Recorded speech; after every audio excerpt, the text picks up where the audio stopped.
Va a gustar a la mayoría de ustedes.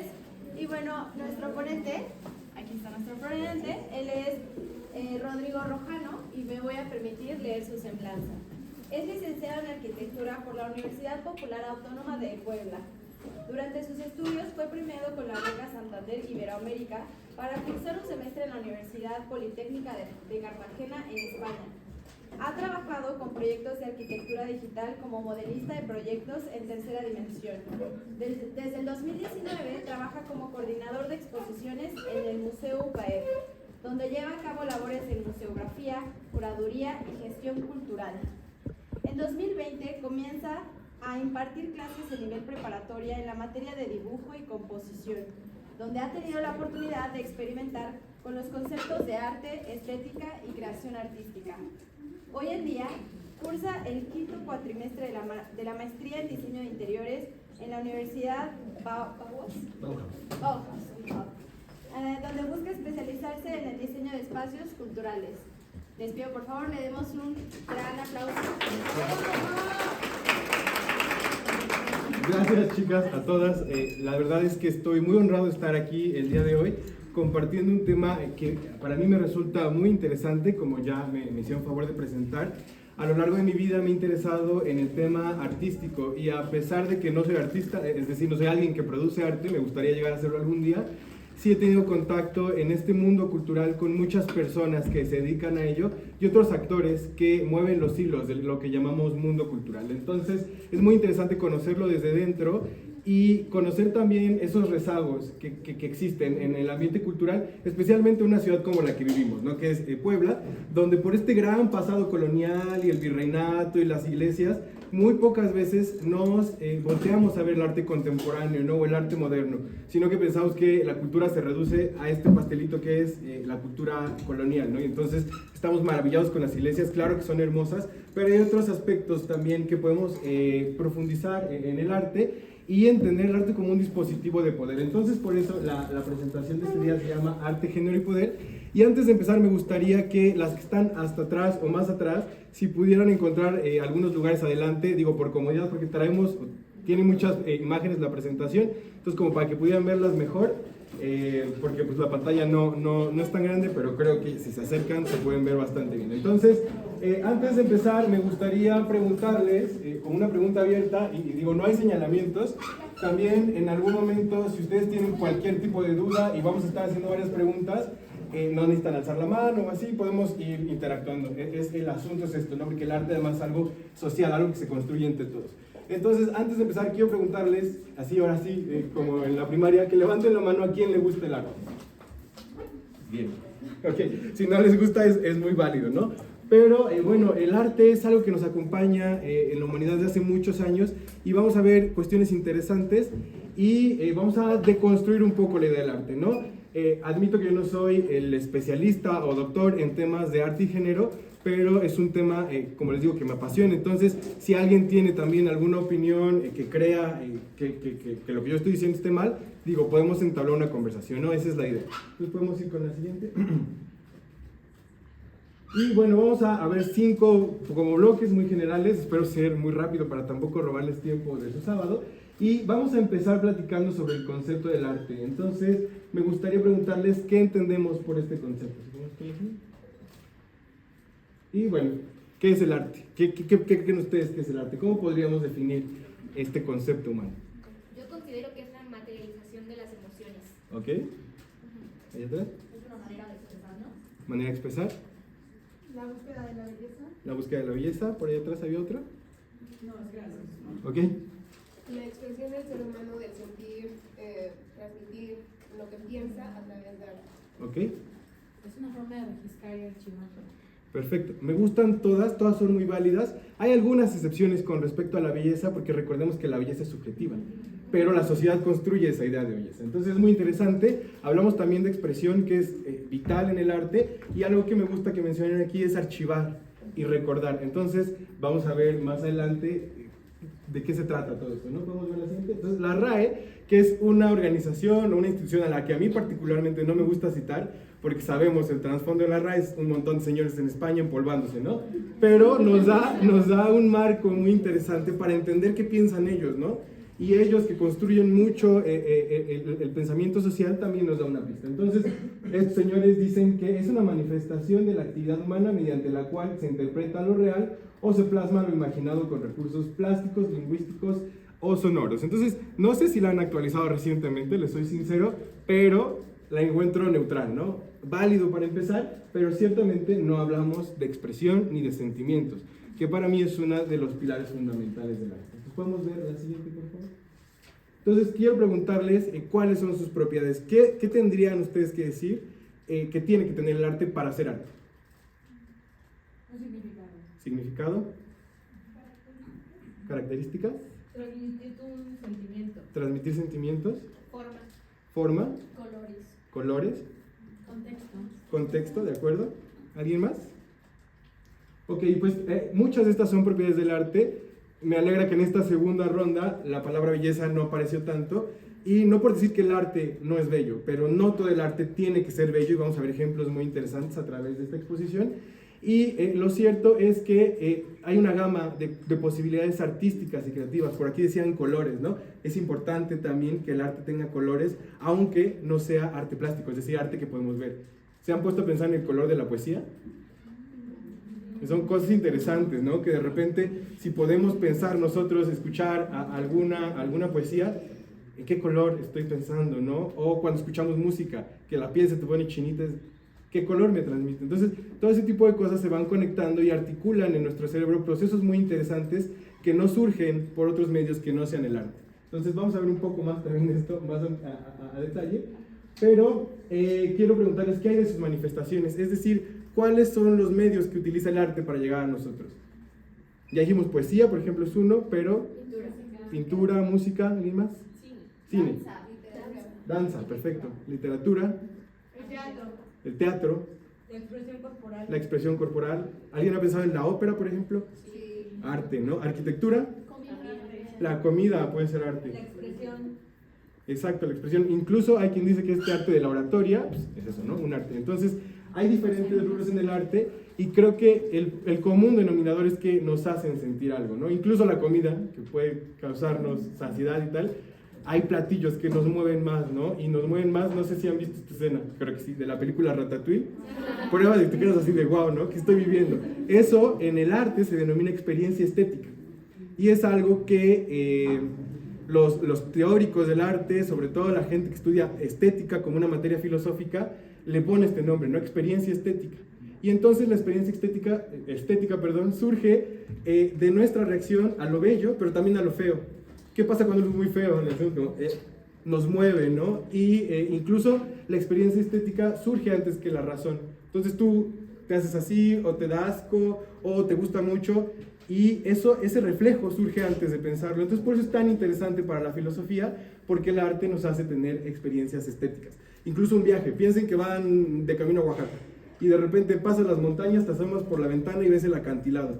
Eso te mueve, ¿no? Es una experiencia estética.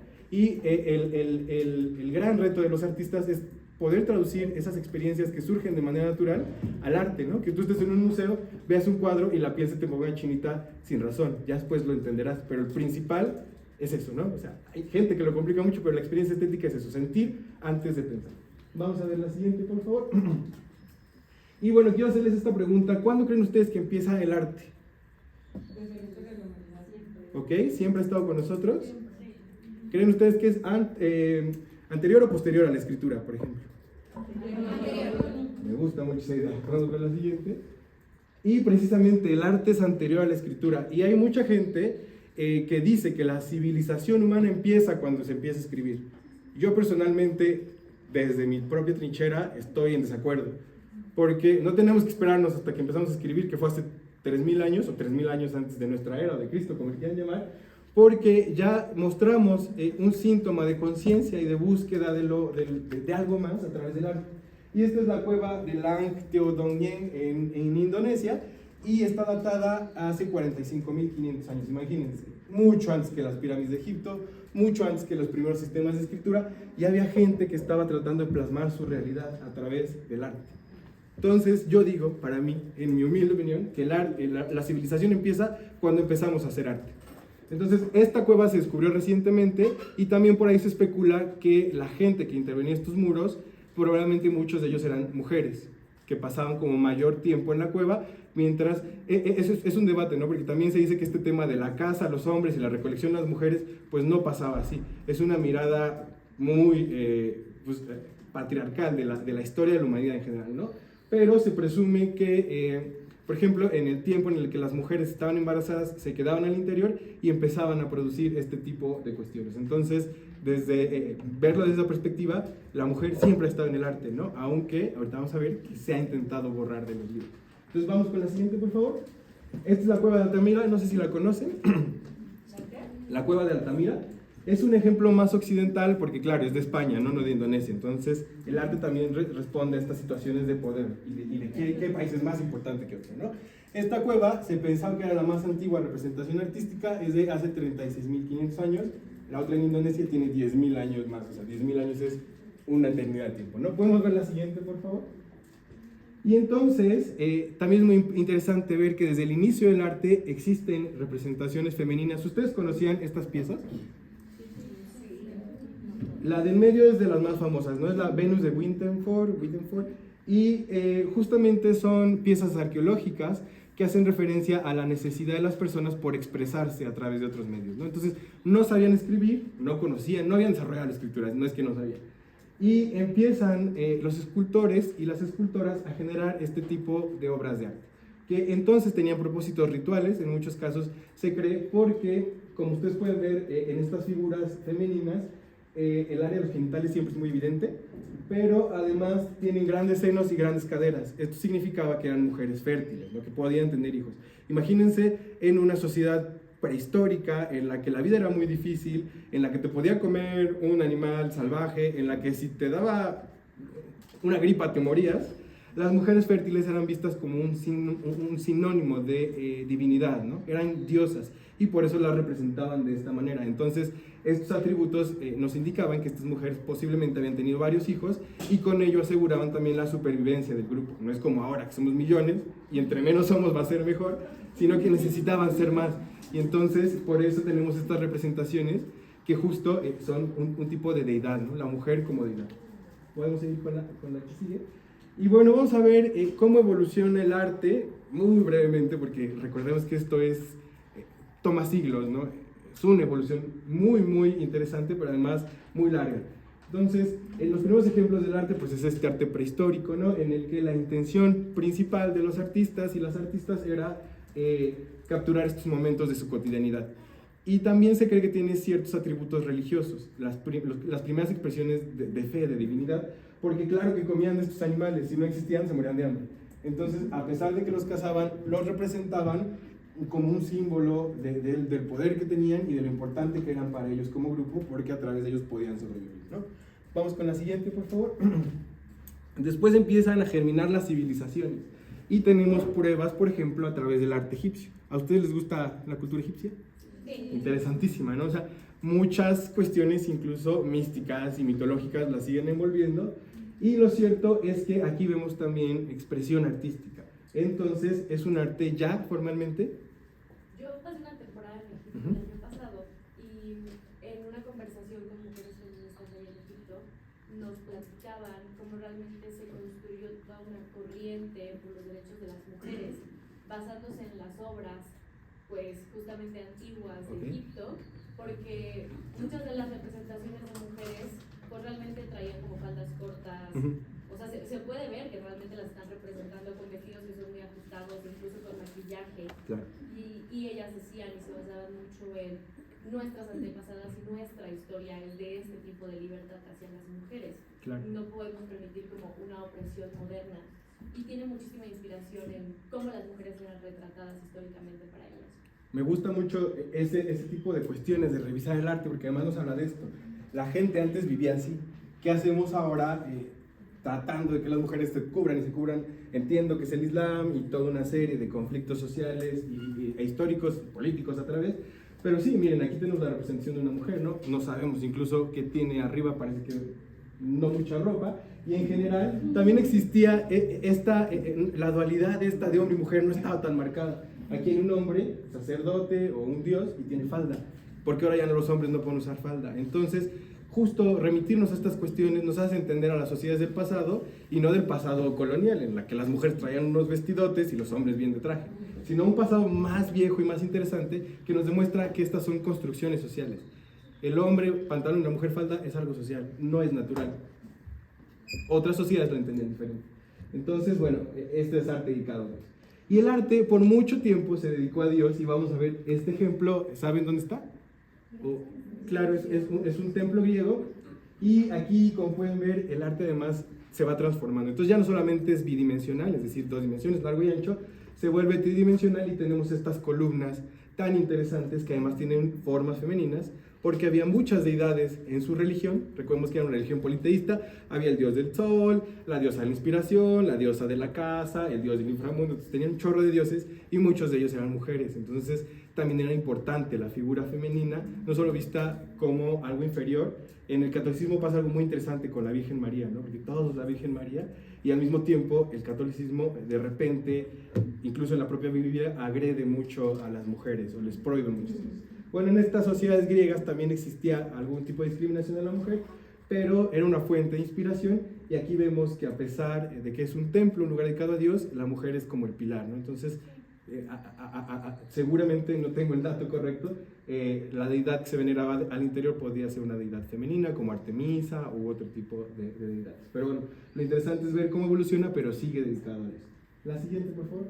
Y entonces llega algo que nos gusta mucho, que es el catolicismo. Y bueno, antes de seguir con este tema, quiero solamente dejar en claro que seamos o no católicos, el arte católico nos ha permeado muchísimo. Entonces,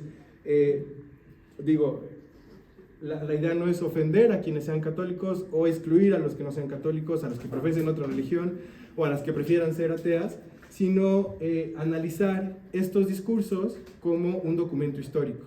Entonces, aquí tenemos una pieza que además es bellísima, o sea, sin importar la materialidad o la divinidad a la que estaba pues dispuesta.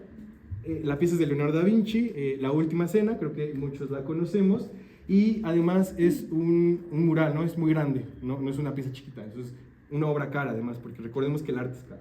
Entonces se invertía mucho dinero durante mucho tiempo para representar a Dios, sobre todo en el occidente, ¿no? En Europa primero, y cuando Europa descubre o llega a América, entonces esta colonización hace que desde México hasta Argentina o la Patagonia, en fin, el final del continente, todos sean católicos.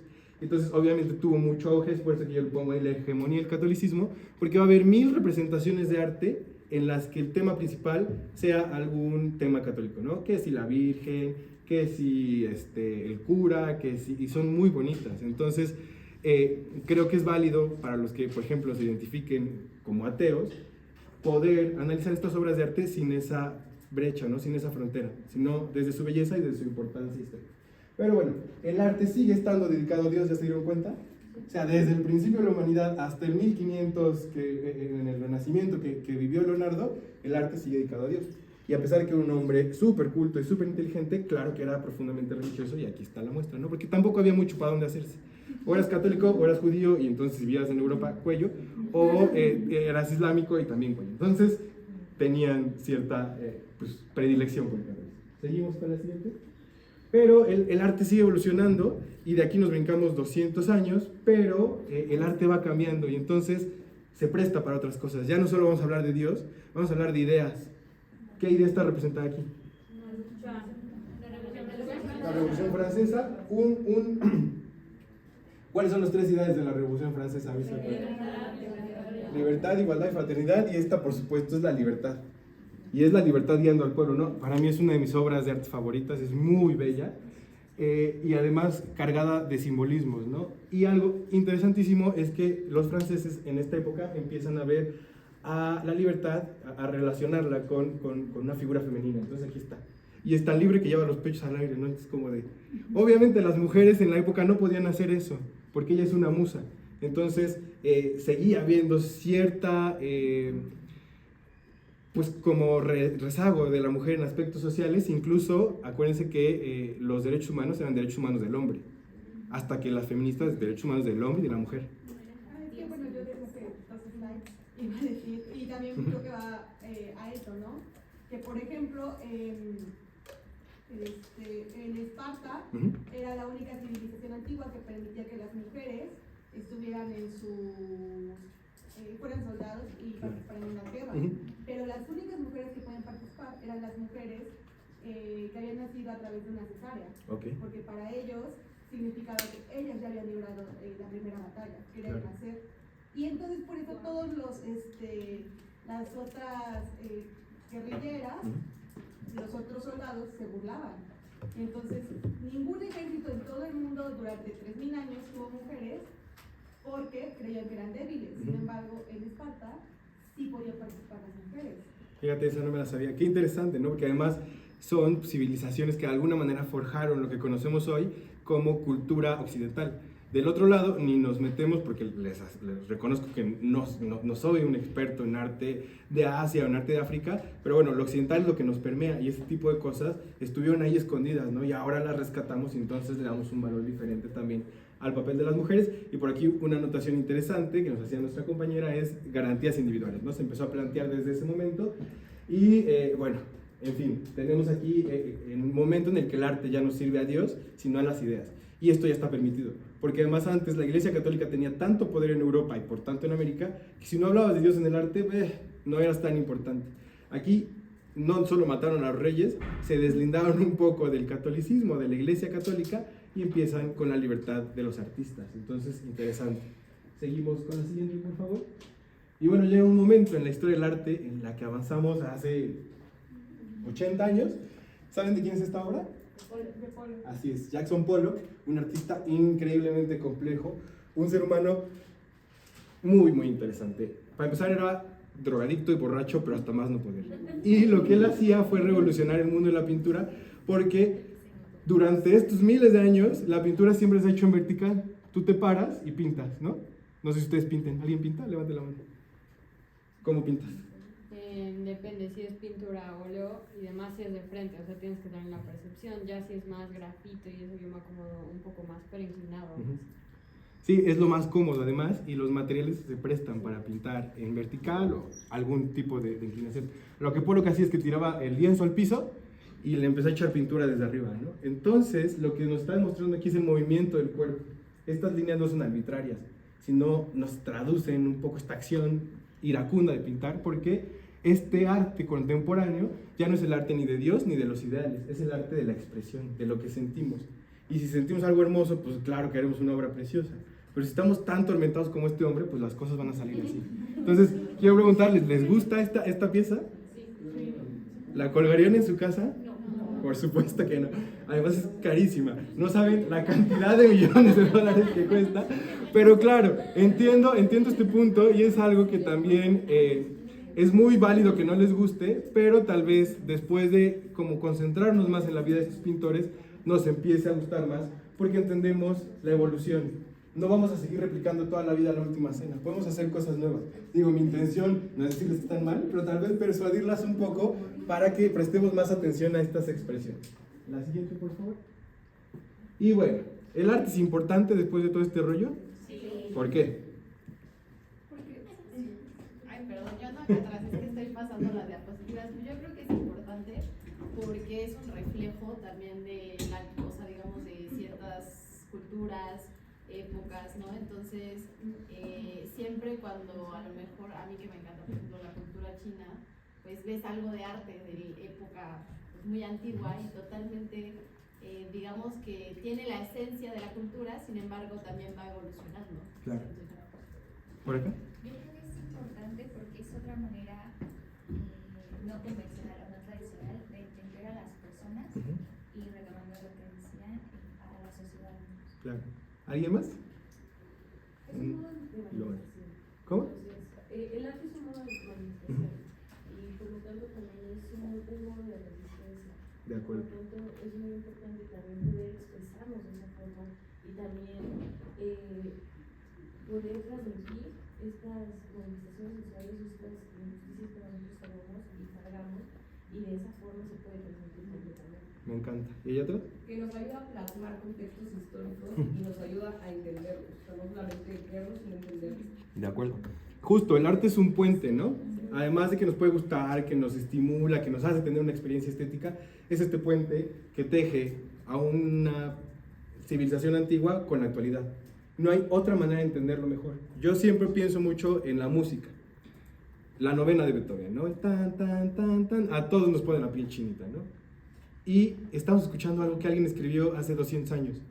Y lo estamos escuchando tal cual lo escribió. Es un puente a la temporalidad, es la trascendencia de la expresión. Es algo hermoso, es muy bella. Entonces, estás escuchando los sentimientos de alguien que se murió hace 200 años, igual como los escribió. Dependerá de la orquesta, pero en general es esto, ¿no?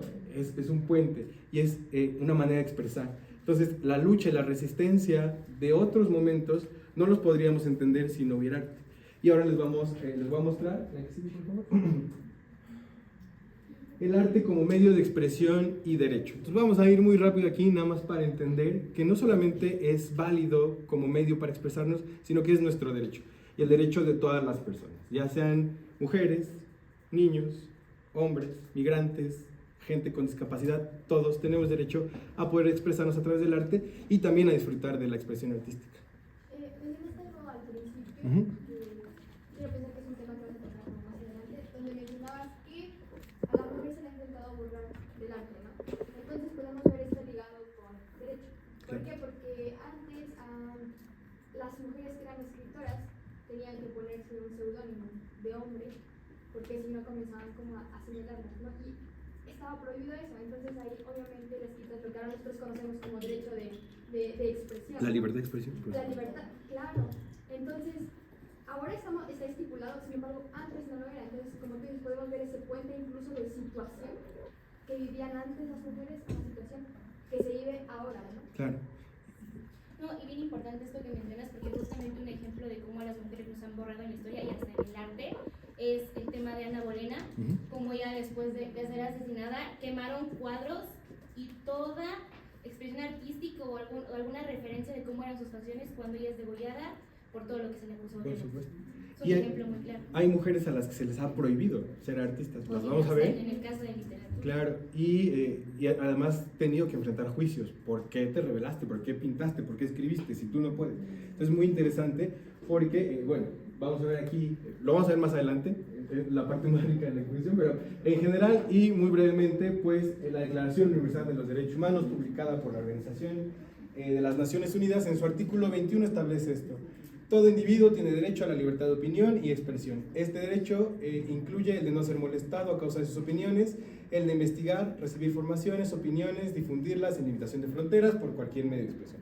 Cualquier medio de expresión puede ser arte. Entonces, ya el artículo 21 nos está dando claridad de esto. Podemos ver qué sigue.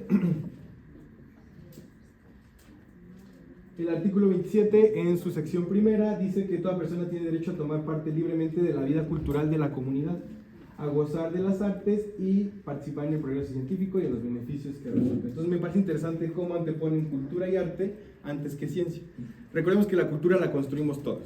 Y si vivimos en una cultura patriarcal, porque así se ha hecho durante muchos años, ¿no? Y nosotros estamos tratando de romper ese tipo de estructura. Y pues es importante que podamos formar parte de esta vida cultural, no solo a través del arte, sino de las manifestaciones culturales en general, para poder cambiar. Entonces, si no tuviéramos acceso a la cultura, no podríamos modificarla desde dentro. Entonces, por eso me parece importante. Y luego, en la libertad artística de la UNESCO, ¿alguien sabe qué es la UNESCO? Las siglas así específicas. Yo tampoco. Se me olvidó, por eso les preguntaba, pero es como la facción de la ONU que se dedica a la protección de los monumentos históricos y los sitios patrimoniales y tal. Entonces la UNESCO nos habla también de la libertad artística y nos dice esto. Hay que investigar qué es la UNESCO, por favor. Es la libertad artística es la libertad de imaginar, crear y distribuir expresiones culturales diversas, sin censura gubernamental, esto es muy importante, interferencia política o presiones de actores no estatales. Incluye el derecho de todos los ciudadanos a acceder a estas obras y es fundamental para el bienestar de la sociedad.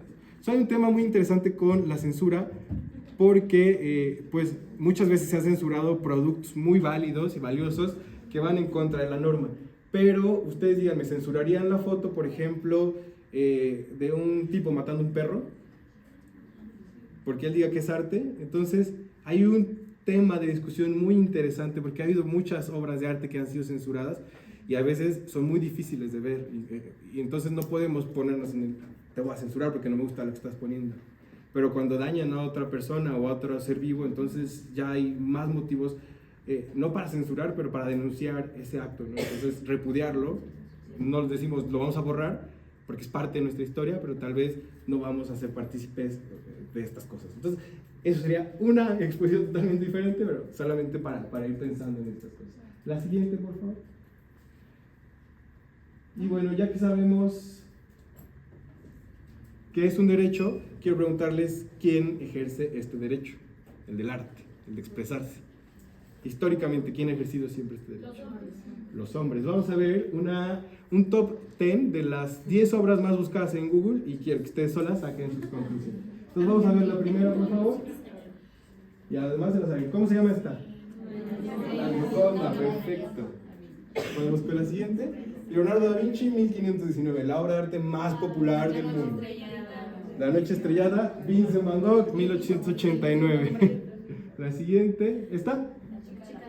La joven de la perla, la chica de la perla, Johannes Bremer, 1667. La que sigue, por favor, ¿está? El Guernica, perfecto, qué cool. Picasso, 1937. La que sigue, por favor. La última cena, Leonardo da Vinci, 1498. La que sigue, por favor. Nacimiento de Venus, Sandro Botticelli, 1485. La que sigue, por favor. ¿Está? El beso, Gustav Klimt, 1908. Hermosa, muy bonita. ¿Esta? Esta es la Ronda Nocturna de Rembrandt, 1642. Y bueno, es una obra muy importante, pero sobre todo les gusta más en el lado de las Europas. Aquí no es tan famosa. La que sigue, por favor. ¿Esta? Dalí, La persistencia de la memoria, 1931. Y creo que esta es la décima. A ver, la que sigue. Esta es la décima. Las Meninas. ¿Quién? Diego Velázquez, 1656. Esta personalmente es mi top de tops. Muy bonita. Pero, ¿qué conclusión llegamos con estas piezas? Todos los hombres de la historia del arte son hombres. Todos. Y gran parte de ellos, además, pues con vidas heterosexuales perfectamente hechas, ¿no? Nadie formaba parte de disidencias. Diego Velázquez era pintor de la corte, Gustav Klimt tenía como 20 amantes, en fin, Leonardo da Vinci, pues también era un hombre cercano al Papa, todos tenían puestos de poder y hegemonía. No solamente, o sea, es una gran parte, o sea, del por qué sus obras han llegado hasta nosotros, por eso, porque se han protegido, porque forman parte de estos circuitos hegemónicos. Entonces, no solamente han llegado hasta nosotros, sino que siguen siendo nuestras favoritas. Claro, son hermosas, pero mucho también está vinculado al discurso que siempre han tenido. Todos los historiadores del arte es como de, no, es que es Leonardo da Vinci, todos son hombres. Entonces, interesante analizarlo así. La que sigue, por favor. Y entonces, vamos a hablar de este medio de expresión para las disidencias, no para los hombres blancos, heterosexuales, la heteronorma, en fin. Esos 10 que vimos, muchos pertenecían como a esta regularidad. A lo mejor Van Gogh tenía muchos problemas psicológicos, se llegó a internar también en un hospital psiquiátrico, pero bueno, su sueño era ser pastor, ser ministro, ¿no? Oficiar misas. Sí, su muerte es muy rara. Sí. Muchos, la historia oficial de Van Gogh dice que se suicidó con un balazo, pero se lo dio en el estómago. Entonces hay otra línea de investigación, aquí nada más como curiosidad, que dice que él salía a caminar al bosque y allá pintaba, ¿no? Pintaba los paisajes. Había 2 niños jugando con un arma y uno le disparó jugando.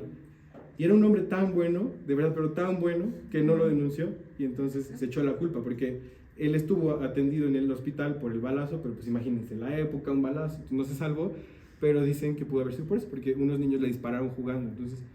pues sí, un hombre muy bueno y su pintura es muy bonita, pero al final un hombre. Entonces vamos a ver dónde están las expresiones de estos grupos marginados, por qué rayos no las conocemos. Entonces empezamos, por favor.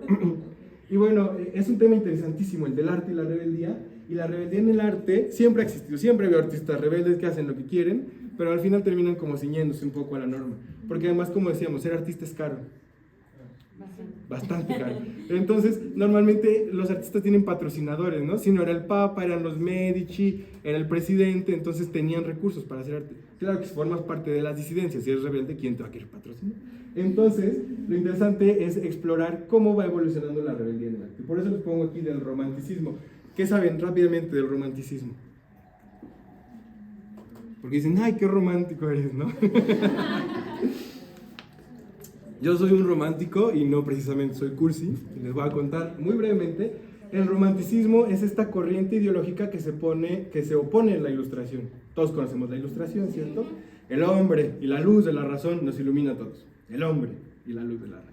Bueno, el romanticismo es lo opuesto, ¿no? Porque se dieron cuenta que la razón que nos trajo, pues guerras, nos trajo la creación de armas, nos trajo el odio entre unos y otros porque los franceses se sentían superiores, ¿no? Ya matamos al rey y ahora vamos a invadir el mundo con Napoleón. Y los románticos entonces empezaron a decir, ¿por qué no volteamos hacia nuestra parte emocional? ¿Por qué todo tiene que ser la razón? Y empezaron a mover todo un discurso ideológico a través de la emoción. Entonces, cuando ustedes digan que son románticos es porque se dejan llevar por las emociones. No porque sean cursis y manden cartitas al gato severo, que está perfecto. Pero bueno, el romanticismo es eso, es cuestionar la hegemonía de la lógica. ¿Por qué tenemos que ser tan lógicos? Démonos chances de ser más emocionales. Entonces, vamos con la siguiente. Y aquí tenemos dos piezas muy interesantes. Yo sé que son de hombres, pero vamos a analizarlas un poquito. Es Caspar David Friedrich y Francisco de Goya. Y como pueden ver, estos dos artistas pertenecen al romanticismo y pintan cosas bien interesantes. El primero, Caminando sobre un mar de nubes, creo que muchos la conocemos. Es una obra que nos muestra una faceta especial en el ser humano. Estar ahí hasta arriba, solito, como en esta introspección, nos habla mucho de eso, de conectarnos con lo que sentimos. Interesante además porque no está de frente. Este hombre lo estamos viendo de espaldas, no necesitamos ver su cara, solamente necesitamos entender el momento que está viviendo. Es muy poderoso el mensaje. Y bueno, este que a mí me encanta mucho, no es Caminando sobre un mar de nubes, perdón, es El aquelarre, de Francisco de Goya. Entonces Francisco de Goya era el pintor de la corte de los reyes de España, les hacía unos retratos preciosos, enormes, y después de que se murió, uno de sus amigos fue a su casa, que vivía además retirado de Madrid, y encontró esta serie que se llaman Las Pinturas Negras, donde pinta unas cosas bárbaras, muy, muy, muy interesantes, ¿no? Pero, o sea, ciertamente son perturbadoras, porque ¿qué están haciendo estas mujeres? Cuéntenme ustedes. Es cuando se convierten las mujeres en brujas, ¿no? O algo así. Así es el aquelarre, es decir, es un conjunto de brujas que están adorando a Satanás, ¿no? Representado aquí como un macho cabrío que además está hablando, está sentado. O sea, es como una persona cabra. Es una imagen muy potente porque en ese momento en España la Inquisición estaba al tope. Si hubieran encontrado esto, pues lo matan. Sí. Además, si tú vas al Museo del Prado, esa pintura no la encuentras. En el área de Francisco de Goya encuentras unas pinturas que les pintó justamente a los reyes, más que nada retratos, y estas que están en esta área como de sus pinturas más sombrías no aparecen. Y cuando las llegan a sacar y las exponen, es como por temporadas muy pequeñas, cada 4 años.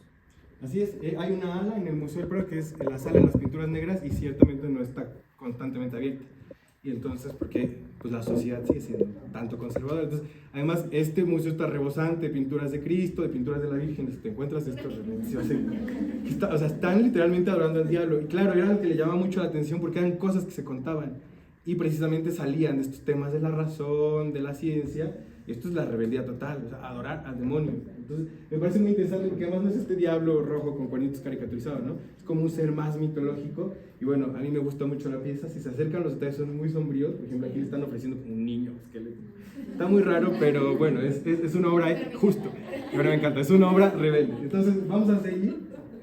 Después, muchos años después, surge el dadaísmo. ¿Han escuchado del dadaísmo? A lo mejor hemos escuchado, ¿no? Dada es el movimiento. Dada suena ridículo porque era su intención. El Dada es un movimiento que surge después de la Primera Guerra Mundial, que termina en 1918 y la gente estaba harta de tanta matazón. ¿Y de dónde venía la matazón? Pues de hombres poderosos. Además, hombres poderosos con recursos tecnológicos, se empiezan a inventar aviones más sofisticados, dispositivos de guerra. Entonces, esto nos demostraba que el avance tecnológico no estaba siendo bueno para la sociedad. Este gran progreso que prometía el siglo XX terminó matándonos los unos a los otros en la peor guerra que la humanidad había vivido hasta entonces.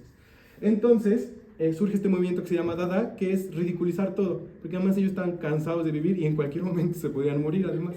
Entonces empiezan con esta manifestación que consiste mucho, por ejemplo, en el arte del collage, en el performance, y una de sus principales exponentes es ella, por fin una mujer, Amy Higgins, que aquí se disfraza de la Mujer Araña en 1915, es decir, la guerra sucediendo además, y como pueden ver, ya es otro tipo de arte, es un arte escénico, pero chistoso, se estaban burlando de la sociedad. Ellos se reunían en un bar en París, en un, ¿cómo les llaman estos?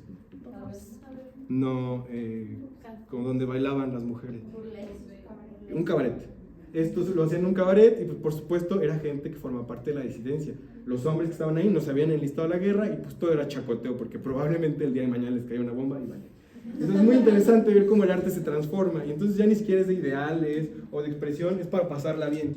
Y tanto la pasaban bien que aquí está Amy Higgins disfrazada. Y entonces es muy interesante esta foto porque ella formaba parte de todos estos espectáculos raros. ¿No podemos ver la que sigue, por favor? Aquí tenemos el simbolismo, que es otra corriente artística cercana, con una de las primeras mujeres abiertamente lesbianas en la historia del arte, que además está, pero súper mega escondida. Yo recientemente encontré información sobre ella, más bien la descubrí, o llegó a mí. Romaine Brooks, ella era una mujer muy adinerada, su familia tenía mucho dinero y ella se dedicó a pintar a ella y a sus amantes. Entonces hay desnudos más provocativos, pero a mí me gustan estas dos. Digo, no tengo problema en traerles desnudos, pero Romaine Brooks es un autorretrato y ya vieron con qué cualidades se pinta. Para una mujer de esta época, impensable, ¿no? ¿Dónde está tu vestido? ¿Qué estás haciendo? Pero claro, ella no necesitaba casarse, tenía una pareja con la que vivía y no, como que cada quien tenía su mansión, pero a veces iban, claro, otra mujer, tuvo un esposo, pero se divorció de él, y es muy interesante cómo se pinta en este autorretrato. Pero además a sus amigas que formaban parte de estos mismos círculos también las retrata, y aquí está Lady Trubridge, como pueden ver con sus perritos, además una señora súper elegante, pero con estas cualidades masculinas, que en la época, 1924, ¿cuándo, no? Jamás. Entonces, interesante ver que ya desde esta época existen este tipo de cosas, no son tan recientes como las creemos, siempre ha habido la necesidad de romper con los paradigmas sociales. La que sigue, por favor. Y luego llega el surrealismo, que para mí es uno de los movimientos más bonitos que tenemos y además muy cercano a México, porque todos estos artistas europeos estaban viviendo en la Segunda Guerra Mundial. ¿Qué hicieron? Agarraron sus cositas y fuímonos, porque aquí nos van a matar. Entonces, en México encontraron un lugar pues, tan surrealista como ellos, ya sabemos cómo es nuestro país, no tengo que contárselos. Y hay dos mujeres especialmente que forman parte de este movimiento, Leonora Carrington, con esta obra La Giganta, de 1946, y Remedios Varo, 1959, con La Creación de las Aves. Esta además era la portada de un libro de texto de mi generación, que yo ya soy más viejo, pero no sé si de la de ustedes. Entonces, pues súper interesantes, porque ella era inglesa, ella era española, vivieron en México, trabajaban en México, hicieron su vida en México y se murieron en México. Entonces, bueno, son mujeres que a mí me gustan mucho y como pueden ver es arte sumamente diferente a lo que ya habíamos visto. Ellos trataban de alcanzar el subconsciente, todo lo que tenemos guardado aquí y que no nos atrevemos a decir además. Entonces, obviamente, si tú enseñabas esto en la época, te decías, estás loca, hija, vete al manicomio. Ellas no le tuvieron miedo a esto y, bueno, produjeron. Además, eran amigas. Entonces, esto también es bonito, porque normalmente los artistas compiten, ¿no? Que si Da Vinci contra Rafael, que si no sé quién, contra tal. Ellas eran tan amigas que alimentaron su estética la una de la otra. Y hay una anécdota chistosa, ellas vivían en la colonia Roma, que ahora es el centro de la gentrificación, pero en ese momento era una colonia como alternativa, ¿no? Más alternativa de lo que ya es. Y se dice que iban una a la casa de la otra, agarraban la guía telefónica en la Ciudad de México y se ponían a llamar toda la tarde haciéndole bromas a la gente. Entonces una actuaba y la otra, entonces muy chistoso, ¿no? Porque no solamente son artistas, son mujeres, claro. Leonora Carrington tuvo hijos y los crió y entonces pintaba mientras cocinaba. Cosas sumamente interesantes que no nos cuentan de la vida de estas mujeres. Pero bueno, esto es el surrealismo y ya nos vamos acercando más a la contemporaneidad. La que sigue, por favor. ¿Lo habían visto a él? Jean-Michel Basquiat, un artista sumamente interesante. ¿Les gusta? Sí. A muchos les gusta, a muchos no. Lo cierto es que era un niño prodigio del arte. Es ultra rebelde, era la persona más rebelde del mundo. Él vivía en una familia estadounidense con cierto poder adquisitivo, pero era adoptado. Él era puertorriqueño, haitiano, por su ascendencia, entonces era un hombre negro, era un hombre muy rebelde, de una sexualidad medio pues, amplia, no estaba acotado en la heterosexualidad, pero tuvo novias, anduvo con Madonna, por ejemplo, y tenía un problema de drogas impresionante. Entonces el hombre se murió a los 27 años, este famoso club de los 27, de una sobredosis. Pero era un artista tan rebelde por lo que hacía, entonces podemos ver que acaso controla el surrealismo, ¿no? Que aunque era un discurso muy extraño, cuidaba mucho el detalle, a él le valía. Sabía que tenía talento expresivo, entonces lo aprovechaba. Y la pintura y el arrojo. Y estas cosas se empiezan a hacer populares hasta nuestros días. En su época Basquiat estaba visto como un loco, porque además era mejor amigo de Andy Warhol, y Andy Warhol era homosexual, abiertamente. En los 80s era como de... Entonces, pues Basquiat se muere muy joven, pero nos deja un legado, si pueden buscarlo, sumamente interesante de obras de arte, que hoy en día además se prestan mucho para la moda. Entonces, como estas cosas medio se pervierten, medio se venden, he de aceptar que yo tengo una playera con unos estampados de Basquiat, se ven padres, ¿no? Pero portarlos, conociéndolos también es diferente, porque es como una pequeña lucha en contra de estas normas en las que todavía vivimos. La que sigue, por favor. ¿Habían visto esto? Sí. ¿Creen que es arte? Sí. ¿Las que no lo han visto creen que es arte? ¿Dirían que es arte? ¿Qué piensan que esconde esta pieza? Híjole, sí. A mí esta pieza me parece una de las obras más hermosas de la historia del arte y de las más disidentes también. Quiero que la vean bien. Y el nombre es Portrait of Ross in LA, o el retrato de Ross en Los Ángeles. El artista es Félix González Torres, la hizo en 1991, y esta obra es muy interesante porque está puesta en la esquina de un museo, y uno va al museo y la instrucción es que puedes agarrar uno de los dulces. ¿Te lo llevas? ¿Lo agarrarían? Pues sí, ¿no? Están bonitos, coloridos, se ve padrísimo. Pues esta pila de dulces pesa lo que pesaba Ross, que era la pareja sentimental de Félix González Torres. Este hombre fue diagnosticado con VIH en una época en la que pues, llegaba SIDA y no te curabas, ¿no? Hasta ahí. Entonces, esta pieza remuestra el retrato de Ross porque pesaba lo mismo que Ross, pero cada vez que alguien agarra un dulce, ese peso disminuye.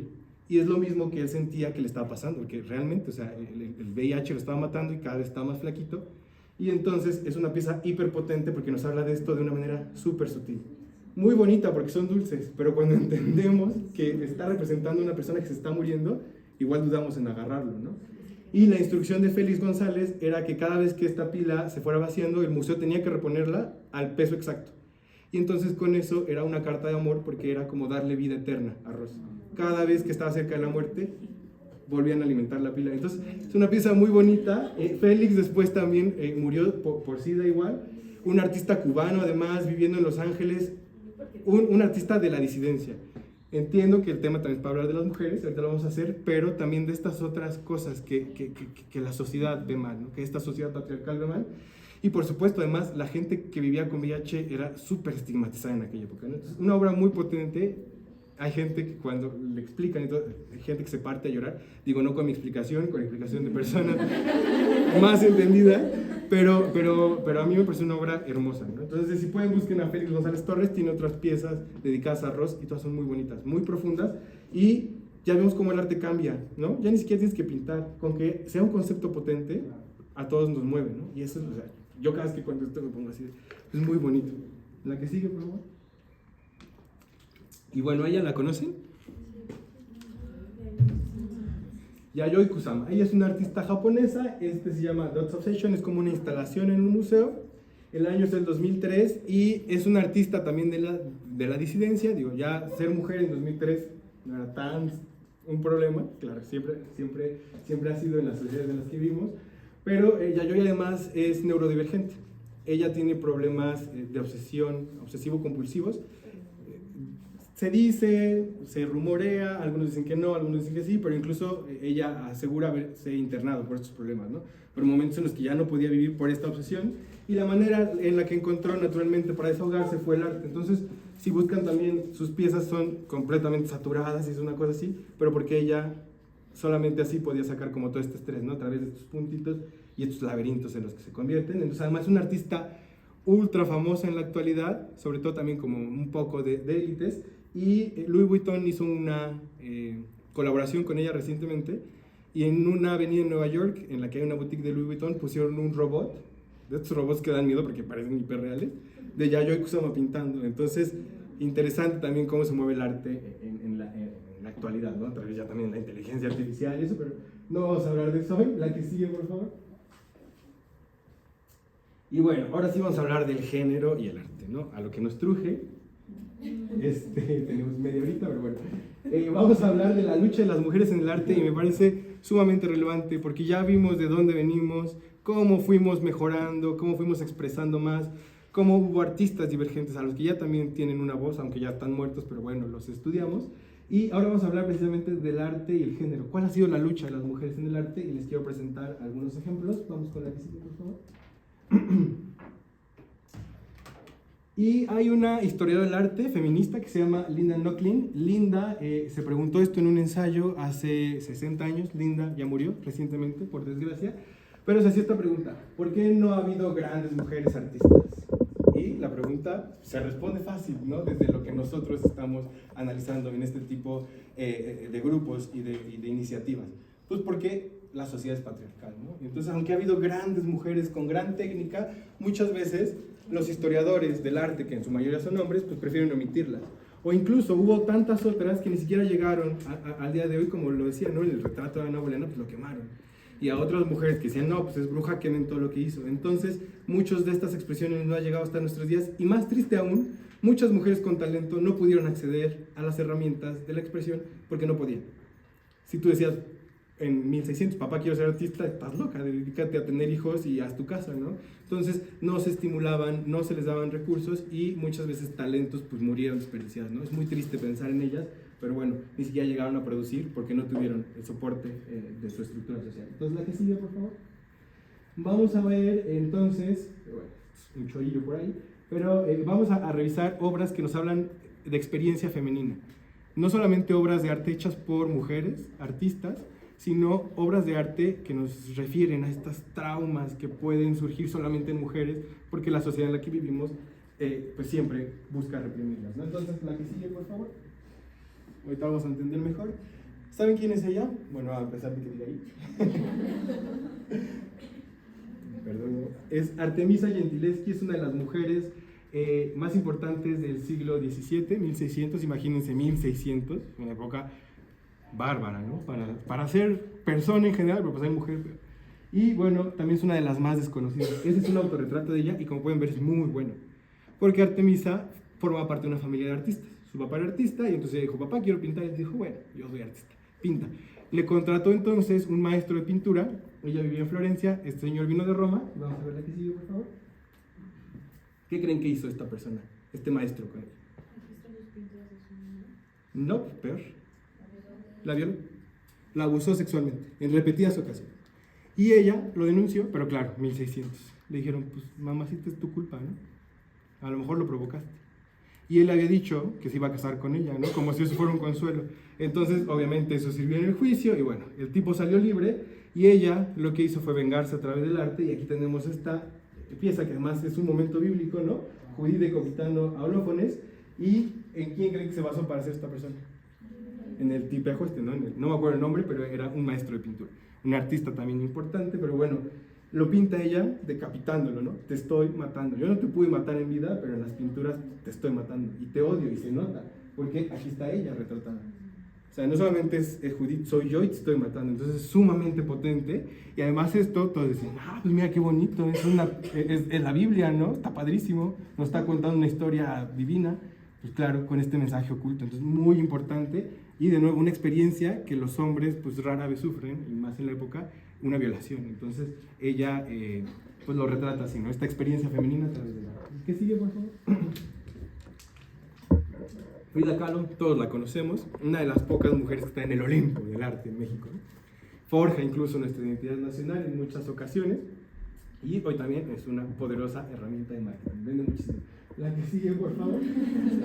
Y no sé si conozcan este retrato, si vieron la película, obviamente lo conocen, pero el trasfondo es muy interesante porque de nuevo es una protesta desde el arte, con un aspecto femenino.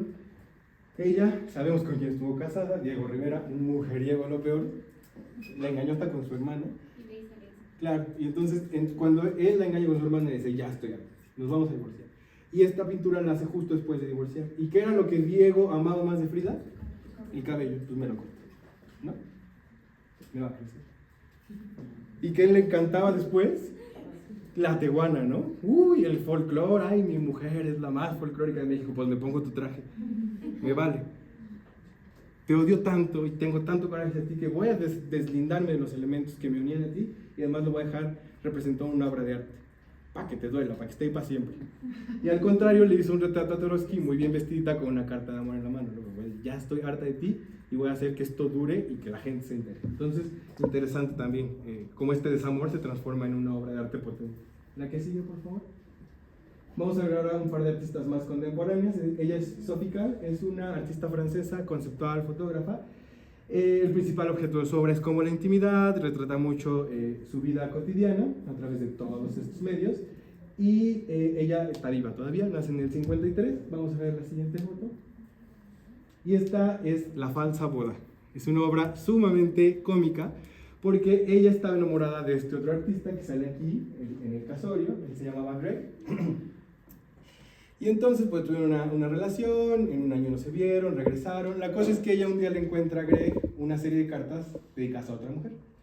Y el primer impulso que tiene, claro, cartas de amor, es rayar el nombre de esa otra mujer y escribir el suyo, porque ella estaba locamente enamorada de él y entonces tenía que hacer algo, ¿no? Tenía que ser ella la mujer de esas cartas. Entonces ya fue un poco catártico, pasa todo esto y ella le dice, si tú quieres irte, está bien, pero antes, por todo el daño que me has hecho, me debes un favor. Y entonces lo que vamos a hacer es que yo siempre, desde niña, me crié con la idea de una boda espectacular en la iglesia. Lo que vamos a hacer es hacer esa boda. Entonces voy a llamar a mi familia, voy a llamar a mis invitados y vamos a tomarnos una foto como que nos estuviéramos casando. Pero ni siquiera entraron a la iglesia, ¿eh? O sea, estaban parados aquí afuera, se tomaron una foto y se fueron. Entonces, para ella fue una herramienta tan potente de catarsis que además es una serie. La falsa boda es la primera foto de una serie de otras que están de viaje, que están no sé qué. Entonces lo obligó a sacarse las fotos que quería hasta que yo dije, bueno, ya vete, ya tengo lo que quería, ¿no? Y estos recuerdos, además, son obras de arte muy importantes actualmente. O sea, esta foto vale millones por esta historia, ¿no? Entonces, divertido también cómo convertimos, claro, si vas a un museo y dices, ay, mira qué bonita la boda, ¿no? Pues no, la falsa boda, ¿no? Entonces, la que sigue, por favor. Y ella es mucho más polémica, Tracy Emin. Ella también es una artista viva, británica, de 1963. Vivía en una comunidad rural pequeñita, pero bueno, una artista, una mujer sumamente pasional. También tuvo muchos episodios. Su familia tenía como un hostal, especie de hotel, y entonces ella lo atendía y fue abusada sexualmente por muchas personas, ¿no? Y tampoco su familia hizo mucho, entonces siempre tuvo ella como rencor. Y claro, en el momento en que le pasó era muy joven, y entonces tuvo como un despertar sexual temprano y empezó también a hacerse sexualmente activa, pues la gente del pueblo la tachaba de lo peor. Entonces ella se va a Londres, estudia arte y siempre ha tenido problemas relacionados a la depresión, y estos pues en torno a la sexualidad. Entonces vamos a ver una de sus piezas más famosas y ahora quiero que me digan si esto es arte. Pues claramente es arte porque está en una galería, pero bueno, yo quiero comentarles que es arte porque pagan millones. No, no es cierto. Es arte porque está expresándonos. ¿Ustedes saben o tienen idea de cómo surgió esta cama? Pues, sí. Bueno, esta cama surge, es muy interesante, porque ella tenía que entregar una obra para un concurso. Estaba estudiando arte, entonces se les exige participar en cierta cantidad de concursos. Y había tenido uno de estos episodios desastrosos, se sentía muy mal, pasó 2 semanas metida en su cama, sin tomar otra cosa que no fuera vodka. Y entonces, cuando pasaron las 2 semanas, dijo, chin, mañana es el concurso, ¿qué entrego? Pues llevó su cama. Tracy llevó su cama. Y entonces, pues se llama My Bed, y la historia es muy interesante porque es pues, colección de cosas que cuentan la historia de 2 semanas que fueron terriblemente tristes. Entonces, hay por ahí preservativos, no sé si estaban usados o no, bueno, condones, en fin, cigarros, revistas, las botellas de vodka que tomó en la semana. Entonces, obviamente es arte porque es potente, porque nos está contando una historia sumamente potente y está llena pues de expresividad, aunque no le haya tomado mucho tiempo hacerla, le tomó 2 semanas, pero 2 semanas muy malas. Entonces, Tracy es como una de estas grandes artistas, además muy transgresoras. La que sigue, por favor. Y bueno, ya en este punto vamos a hablar del arte femenino contra el arte feminista. Y me parece interesante hacer esta acotación porque el arte feminista tiene como características muy particulares. Y el arte femenino ya vamos a ver que es una idea que tenemos que deconstruir, nos tenemos que deshacer de ella. Y no lo digo yo, la que sigue, lo dice Linda Nochlin, ¿no? Ella, a través de este ensayo, que es largo, habla sobre todos estos aspectos, ¿no? ¿Por qué la mujer no forma parte de la historia del arte? ¿Y qué se puede hacer desde la historia del arte actual, desde las historiadoras ahora del arte, para reivindicar este suceso, ¿no? Para hacer que las mujeres estén incluidas en esta historia desde siempre, desde el principio. Y bueno, lo primero que ella dice es que no existe el arte femenino. O sea, el arte femenino, como la concepción que tenían estos otros historiadores, decían, es que el arte femenino es más sutil, ¿no? Es que el arte femenino es más bonito. Incluso el arte femenino es más pastel. Pues no, el hombre y la mujer hacen arte exactamente igual. Ya tenemos el caso de Tracy Emin, ¿no? No es arte bonito, es una cama extendida. Entonces, esta idea de lo femenino como lo frágil es lo primero que ella se propone destruir, ¿no? Las mujeres no son frágiles y su arte, por tanto, no tendría por qué ser. Entonces, con quien diga, ay, esto está hecho por una mujer porque es muy femenino, pues estás mal, mi rey, porque también hay hombres que pintaban como con mucha soltura, con mucho detalle, ¿no? Primero, no existe el arte femenino, es el arte de las mujeres. Segundo, no hablar de mujeres artistas. ¿Por qué? Porque cuando tú dices mujeres artistas, entonces estás asumiendo que hay diferencia entre los hombres, ¿no? Porque los hombres son los artistas. Vamos a hablar de los artistas del siglo XX. Y entonces vamos a hablar de las mujeres artistas. No, los hombres y las mujeres tienen que estar incluidos en el mismo grupo de artistas. No hace esa distinción porque entonces empiezas a excluirlas de un grupo al que siempre han pertenecido. Son artistas tanto hombres como mujeres. Incluso la palabra pues, tiene como esta connotación femenina, ¿no? Termina en nuestro léxico por lo menos artista, ¿no? La artista o el artista, ¿no? La mujer artista y el hombre solamente artista. Entonces, no hablar de mujeres artistas, hablar de artistas en general. Y el tercero es atender los contextos sociales e institucionales, lo que hemos hecho un poco este día a través de este repaso histórico, entender por qué algunas mujeres no podían pintar, por qué algunas pintaron como lo hicieron, en fin, por qué surgen todas estas expresiones, entendiendo siempre el contexto social e institucional. El caso, por ejemplo, de Gentileschi, bueno, la mujer, se me olvidó su nombre, Artemisa, perdón, mucha información por ahí. Artemisa Gentileschi fue un caso atípico porque su papá era pintor, pero muchas mujeres de la época no pintaban. Entender eso como contexto social e institucional. Entonces, estos son como tres preceptos interesantes. Si quisiéramos hablar de arte, involucrarnos más en el arte, evitar esto, porque vuelve a caer como en todos estos vicios del pasado, de un pasado patriarcal. La que sigue, por favor. Y bueno, el arte feminista surge en Estados Unidos a finales de los años 60. En el arte las mujeres protestan por espacios de expresión y libertad de discurso. Es cierto que ya había muchas mujeres artistas antes que ellas, ya vimos a Remedios Varo, a Daniela Carrington, a otras anteriores, pero la diferencia es que su arte no tenía un discurso político relacionado al feminismo. Pintaban, que era una acción ya feminista porque no podían, pero no lo hacían conscientemente desde una mirada feminista. Y ahorita vamos a ver la diferencia con unos ejemplos. ¿Qué sigue, por favor? Ella es Mary Beth Edelson, murió muy recientemente, tristemente, una mujer súper interesante, estadounidense, de las primeras precursoras de este arte feminista, y vamos a ver lo que hacía. La siguiente, por favor. Ella se burlaba de la historia del arte, ya sabemos qué pieza es esta, ¿no? Es La Última Cena, entonces ella la imprimió, recortó la cara de sus amigas artistas, de sus compañeras, pues no todas eran sus amigas, y las puso en vez de la cara de Jesús y los apóstoles. Entonces esta pieza se llama Some Living American Women Artists, para que la gente supiera que había mujeres artistas y que además están tomando uno de los íconos más grandes de la historia del arte, de Leonardo da Vinci, de un hombre poderoso, y le están poniendo la cara a estas mujeres, pues que además esta Última Cena se convierte en una chorcha, ¿no? Están todas felices, están disfrutando, están doblemente burlándose de esta pieza. La que sigue, por favor. Death of the Patriarchy, la muerte del patriarcado. Entonces, obviamente, el patriarcado es este que está aquí acostado y ellas lo están pues, diseccionando, todas estas artistas. Si ubicamos esta obra de arte, es una obra de arte que se llama como clase de ciencia o la autopsia, en la que un montón de hombres están analizando un cuerpo muerto, ajá, como hombres muy del siglo XIX. Ajá, se ve el músculo, porque la disección era algo que no se podía hacer hasta la Ilustración, ¿no? Pero de todas maneras, la ciencia y la medicina estaba reservada para los hombres, aunque estuvieran haciendo algo medio prohibido. Entonces ella se burla de nuevo de estos hombres, la muerte del patriarcado, y entonces pues le coloca a manera de collage la foto de todas sus amigas y compañeras, pues aquí con el patriarcado bien muerto, ¿no? Entonces, por eso es arte feminista, porque tiene un trasfondo político, está hablando del patriarcado. ¿En la que sigue, por favor? Y esta es la segunda parte de la muerte del patriarcado, en el que ellas están aquí como en una revolución. No ubico la obra original, para serles sincero, pero de nuevo lo están matando, ¿no? Lo están acribillando. Entonces, Este tipo de cosas hacen un doble discurso, están en contra del sistema patriarcal, pero además están burlando de la historia del arte patriarcal. Entonces, ella se dio cuenta de esto muy temprano, en los años 70, y empezó a jugar con ella. Esta pieza es del 76. La que sigue, por favor. Hubo otra mujer, Judy Chicago, otra gringa, estadounidense. Como pueden ver, ya desde su aspecto es alguien pues, que no se ciña a las normas. Entonces, Judy Chicago es súper relevante porque hizo una de las instalaciones más importantes para el arte feminista, lo vamos a ver, que se llama La Cena. Y bueno, esta cena es una mesa triangular en la que se incluyen 39 puestos. Y cada uno de estos puestos está designada a una mujer poderosa de la historia. Puede ser una mujer mitológica o una mujer real, pero a personajes importantes. Y lo que ella hace es que en cada puesto representa a estas mujeres a través de estos platos. Todos los platos tienen la forma de una vulva.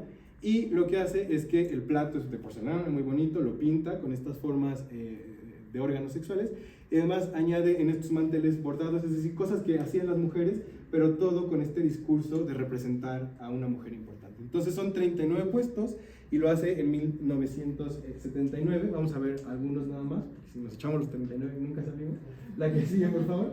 Esta representa a Isabel II.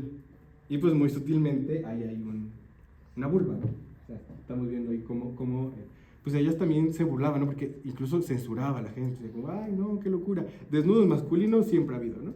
Pero desnudos femeninos siempre salen como tapaditos. Entonces decían, pues no, ya, basta.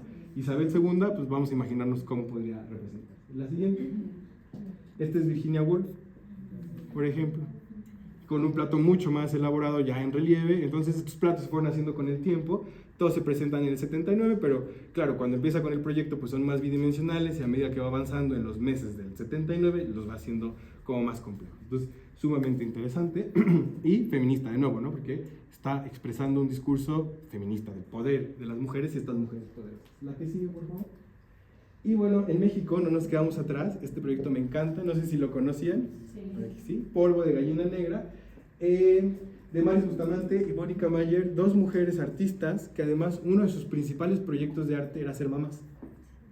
O sea, ser mamás para ella era un proyecto artístico, para estas dos mujeres. Entonces era como, pues ya tenemos que tener hijos porque pues, la sociedad nos lo medio impone y queremos, pues vamos a hacer que esto sea un experimento artístico. Entonces registran todas las etapas de la vida de sus hijos y además los criaron como en conjunto, dentro del colectivo. Entonces eran como hijos medio de todas. Súper interesante. El experimento o el proyecto se llama Madres, con signos de interrogación, Madres, ¿no? Entonces, muy divertidas además, eran sumamente irónicas y irreverentes. Vamos a ver algunas de sus acciones.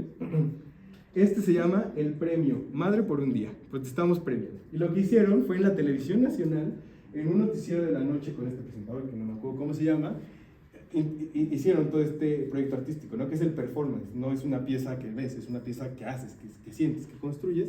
Y entonces el premio de ser madre por un día era que le ponían una panza embarazada y lo ponían a hacer diferentes cosas ahí en el set, ¿no? Entonces, pues claro, un hombre cuando está embarazado, ellas se burlaban de esto y hacían que hicieran cosas. Y lo trascendental es que este programa se transmitía a nivel nacional, pero también en Latinoamérica. Entonces mucha gente mandó cartas a Televisa de qué está pasando, o sea, ¿por qué dejan que esas mujeres locas lo hagan? Pues claro, era toda su intención, súper, pues como visionaria. Y aquí tenemos... En el mismo programa se burlaban un poco de este arquetipo de mujer que presentaba Cuna de Lobos, ¿no? De Catalina Krill como mala y no sé qué. Entonces se burlaban con este títere y, en fin, hacen toda una serie de juegos con la cultura contemporánea de su momento y se burlan de estos conceptos. ¿El que sigue, por favor? Bueno, aquí está como un pequeño zoom. Claro que la televisión de entonces se veía muy mal, las fotos se ven peor, pero bueno, ahí se ve. La que sigue, por favor. Y ellas hacían también intervenciones en el espacio público, en el Ángel de la Independencia, u otros lugares de la Ciudad de México, en Insurgentes también. Y, por ejemplo, esta pieza es las indicaciones de hacer como una receta, y ya leyeron, es receta del grupo Polvo de Gallina Negra para hacerle mal de ojo a los violadores, o el respeto al derecho del cuerpo ajeno es la paz. Entonces, pensábamos que en los años 80 no se hablaba de esto, pues claro que se hacía, pero no tenían tanta visibilidad. Estas mujeres siguen vivas, siguen haciendo algunos proyectos artísticos, pero es que eran súper cómicas, porque además el polvo de gallina negra era como este remedio para quitarse el mal de ojo, ¿no? Decían las abuelitas. Y entonces ellas, claro, pues, se apropiaron de esto, que además es un ideario femenino, o sea, las abuelitas son las que construyen esos remedios, los abuelitos se dedicaban al campo, tal vez. Entonces, polvo de gallina negra ya es un nombre transgresor, y si ustedes leen esto, pues necesitamos dos docenas de ojos y corazones de mujer que se acepten como tal. 20 kilos de rayos y centellas de mujer que se enoja cuando la agrede. 1 tonelada de músculos de acero de mujer que exige respeto a su cuerpo. Son cosas de las que se habla hoy y pensamos que entonces no se hacía. Claro, lo hacían, como les digo, pues no eran tan vistas, pero es muy interesante ver que ya desde los 80 en México existía esta postura muy firme en contra de las agresiones de hombres hacia mujeres, y sobre todo de cosas como la violación, ¿no? Ya se hablaba, claro que era un tabú, pero ellas pues, irreverentemente rompían este tabú. Entonces, incluso también tenían una muy famosa que era de los 15 años, los famosos 15 años en México, y también fue muy sonada y sacaba de tradiciones, ellas también de tradiciones mexicanas exclusivamente, y estaba muy interesante porque generaron mucha controversia. claro, y además en un papel como de antropólogas, ¿no? Porque entendían muy bien la cultura mexicana y la criticaban desde la burla, que lo hace más interesante. Pues de hecho los tendederos, que creo que todos conocemos, nacieron gracias a Mónica Mayer. O sea, ella fue la que empezó a armar los tendederos para exponer las violencias que sufríamos y que no podíamos denunciar. Fíjate que esa no me la sabía, pero claro, se alinea con este tema, ¿no? De llevar al espacio público pues, denuncias muy válidas, y la sociedad de la época, la única manera en la que lo iba a medio entender era a través de esta burla que ellas hacían, ¿no? Como de satirizarlo, y pues claro, el tendedero se expone ahí en palabras grandes el daño que un hombre pudo hacerle a una mujer, ¿no? Entonces, muy interesante, esa no me la sabía, la voy a añadir a esta presentación, porque sí, muy, muy interesantes ellas dos, polvo y gallina negra. La que sigue, por favor. Y bueno, vamos a llegar a un tema tal vez ríspido, pero me gustaría preguntarles, ¿estas acciones de protesta son arte o es vandalismo? Es iconoclasia. Exacto. ¿Quién opina que es iconoclasia? Que levante la mano. ¿Quién cree que es vandalismo? Que levante. Esto es un espacio seguro.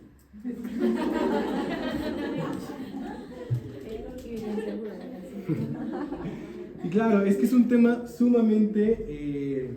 ¿Qué es iconoclasia? Perdón.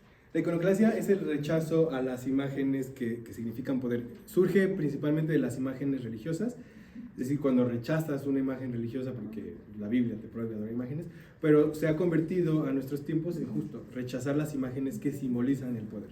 Entonces, yo entiendo que este monumento es precioso, es muy bonito, la historia es hermosa, ¿no?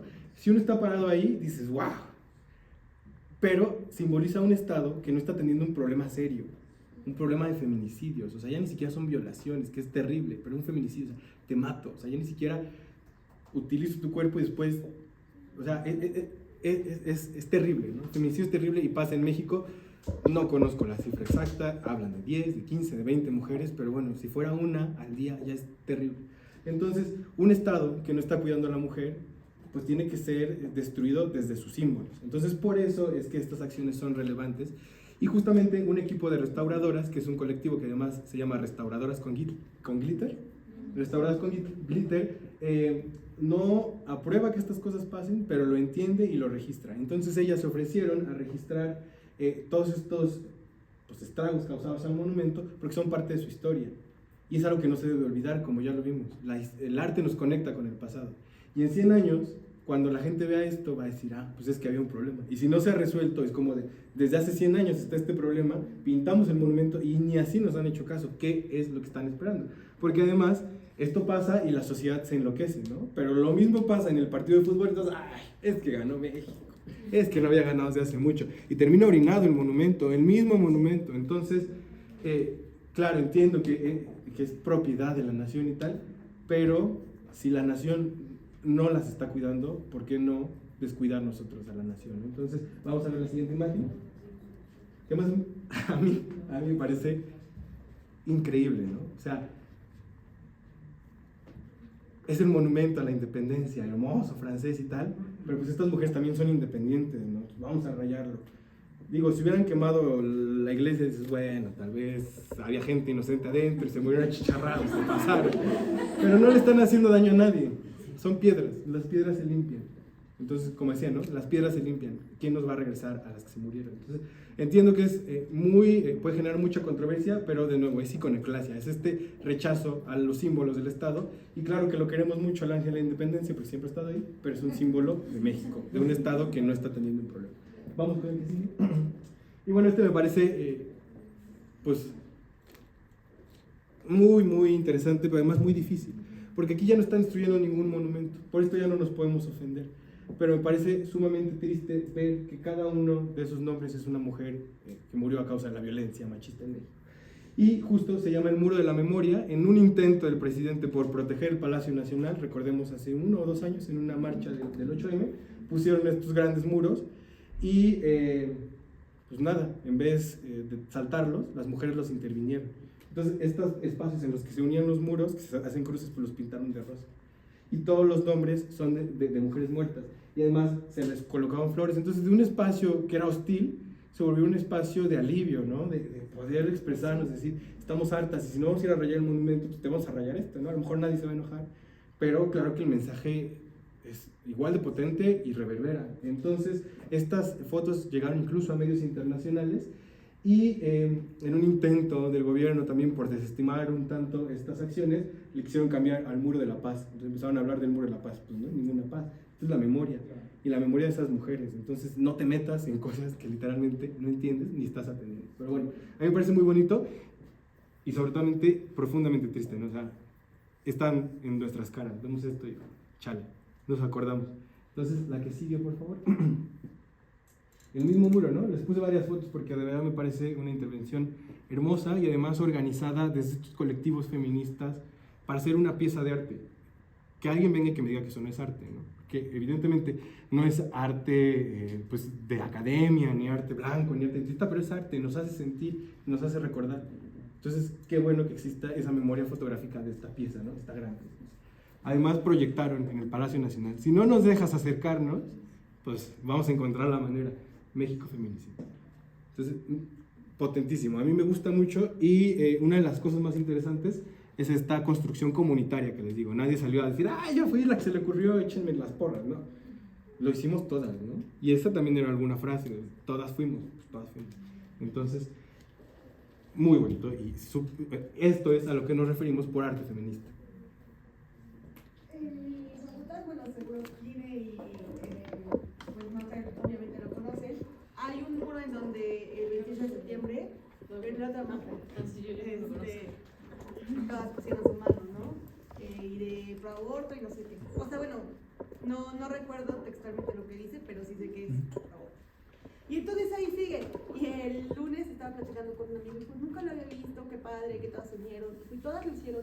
Sí, hay fotos de muchas chicas que tienen su mano poniendo la pintura. Y yo dije, a mí se me hace muy padre que el director, que la universidad haya respetado el muro, y no solo respetado para hacerlo, sino que desde septiembre sigue el muro y ahí no hay ni una banca ni nada.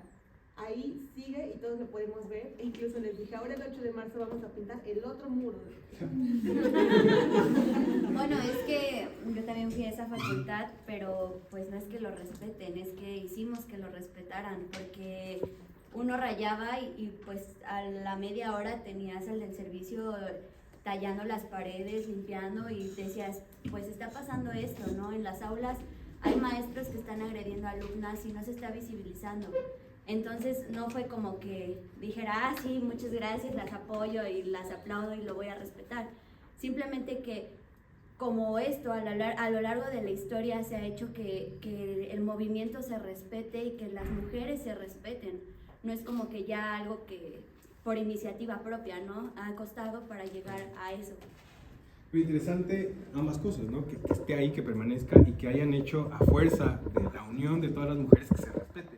Porque obviamente esto se quitó, digo, era una intervención también efímera, el ángel se restauró, pero este tipo de cosas son muy interesantes y muy importantes para mantener viva la memoria. Y si lo borrasen, pues antes le vamos a tomar mis fotos y siempre lo vamos a recordar porque es parte de nuestra historia y parte de la lucha de la facultad, pero pues de la lucha de las mujeres en general, ¿no? Entonces, sumamente importante estos espacios y tomar el espacio público. Ya otros artistas lo hacen, ¿no? Los grafiteros van y pintan y todo. ¡Wow! Sus obras de arte, ¿no? O uno va a algún barrio bravo y ya pintaron murales, qué bonito. Si los artistas lo hacen, ¿por qué no los movimientos? Entonces también se genera arte y arte de protesta, que en este sentido pues es lo que llamamos arte feminista, ¿no?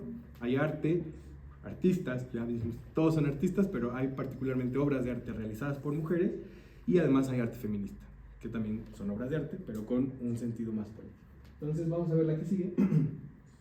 Y bueno, ya estamos rayandísimo el tiempo, pero me gustaría solamente hacer un repaso. Me parece sumamente importante conocer, valorar, reaprender, releer, volver a moldear nuestras cabezas para entender a estas mujeres artistas. Les pongo 6 ejemplos de mujeres.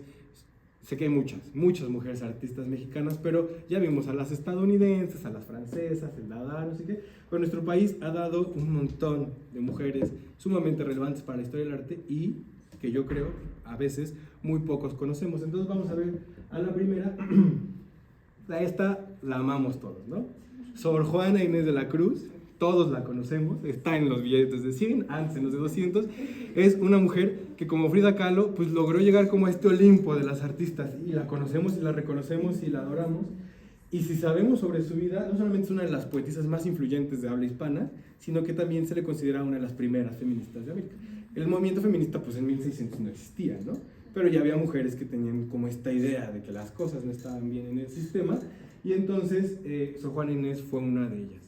Ella se quejaba, ¿no? Porque además era una mujer sumamente inteligente. Se cuenta que ella formó parte de la corte del rey, no me acuerdo si era Felipe II en ese momento.